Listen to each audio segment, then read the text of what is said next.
Welcome to Machines and More here at Computex 2026 in Taipei. And I'm here with Sama's booth. Big thanks to Sama for sponsoring this video. Let's take a look at what I think might be the most interesting AIO addition or accessory.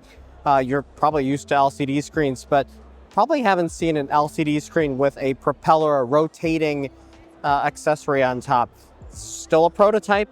The Q40 is Sama's attempt at making AIOs a little bit more interesting than they already are. It does have an LCD screen, as that's what their current iteration looks like. This is the regular AIO part, and this is where the tubes would go in. This over here is dedicated to both the display and this rotating ring. There's going to be a motor inside there. From what they told me, most likely these will not be, a kit where you can get different options. The user is going to have to pick one of these rings to go with. The spinning ring does add quite a bit of thickness to the motor, as you'll see from the side profile of the pump. It's usually not going to be a big issue in bigger cases. Still prototype, still in development. Not coming out just yet. Over here is a concept AIO. This is their Q80. It's still a prototype as well. This is going to have dual screens. So there's going to be the smaller one that you can swap off with the one inside, and then you can put it on a pedestal here that you can display outside the case. It does have to be connected via cable to the inside of the unit. Prototype Q80 is housed in the V2 of their V80 case, which also is still a prototype.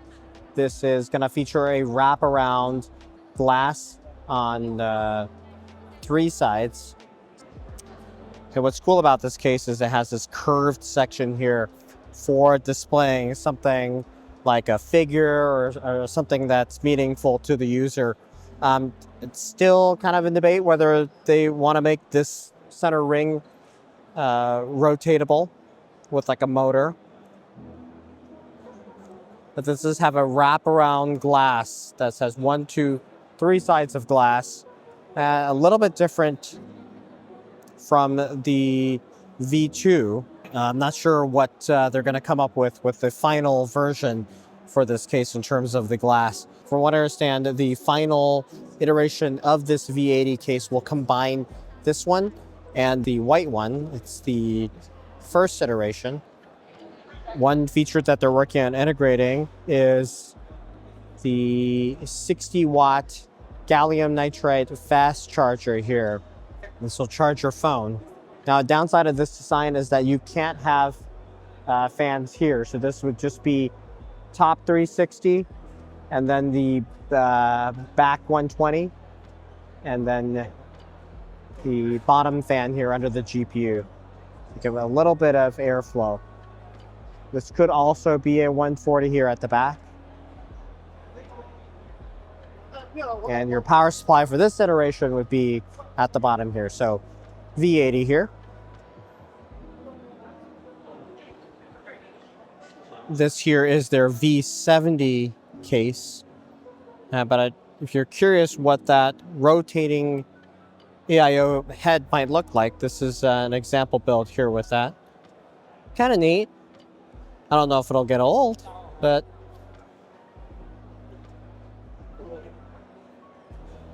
the V70 is still a prototype here. We're also going with this wraparound glass design. But the main feature of these cases is that they're doing something pretty interesting with the power supply. The ATX power supply is not going to go on the bottom like you see with a lot of cases, where it might cut off the airflow from bottom fans. Instead, it's mounted at the side, so it can intake air through with its fan in that side panel.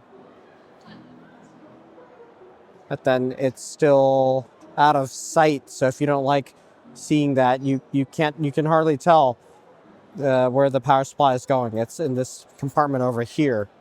And let's take a quick look at their existing cases. This here is the S50. The S50 is already launched. It's coming in at 110 US, and it's coming in with four fans, and also has the RGB and fan hub. The power supply is going to be tucked into the side panel here, and all of these cases are going to be back connect friendly.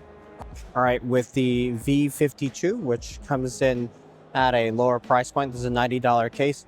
You do get the squarish, more boxy look here. The power supply is tucked behind the motherboard.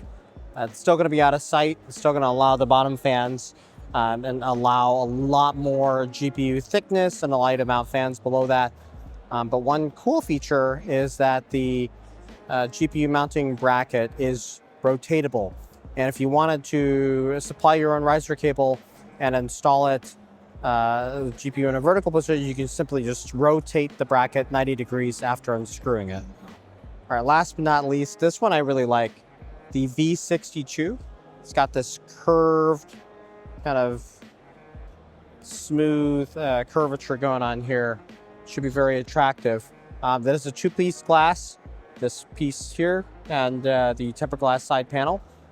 And this one actually comes with 7 fans, which is interesting that it comes with so many fans, but it is going to retail for $130 US, and does have the second chamber here on this side, delegated to cable management, and also the ATX power supply behind here. So this allow you to intake through the bottom and feed your GPU, which can be very helpful for thermal performance. This one cannot rotate though. If you want to do a vertical GPU, this won't work for that purpose. So really intrigued about this Q40 AIO prototype that they're showing here. Hopefully, this becomes more concrete soon. Interested to check that out for the builds where you can actually see into your build and you don't want the typical LCD screen. You want something a little bit more intriguing. This just might be the ticket here. So big thanks to Sama again for hosting me here, and make sure you give a like here or subscribe to the channel. Some more updates are coming here from Taipei. Big thanks for watching here.